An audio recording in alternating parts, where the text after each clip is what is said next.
गजा की पट्टी में इसराइली फौजी कार्रवाइयों में इजाफा वहां के लोगों के लिए तबाहकुन होगा। अक़वाम मुत्तहिदा के हाई कमिश्नर बराए महाजरीन का कहना है कि पनाहगज़ीनों की एजेंसी UNHCR के पास फ़लस्तीनी इलाकों या इसराइल में कोई बाज़ाब्ता मैंडेट नहीं है। अक़वाम मुत्तहिदा ने इसराइल से गजा का मुहासरा ख़त्म करने का मुतालबा करते हुए कहा कि शहरियों को फौरी तौर पर इंसानी इमदाद की ज़रूरत है।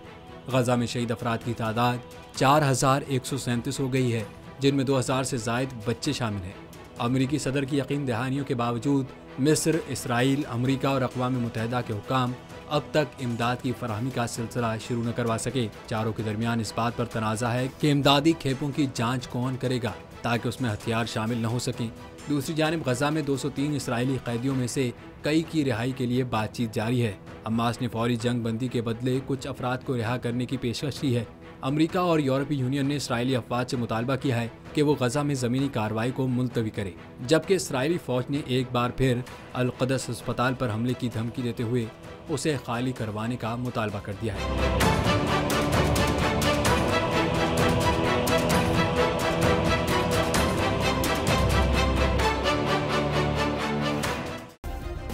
सब्सक्राइब करें और बेल दबाएं ताकि कोई खबर रह न जाए।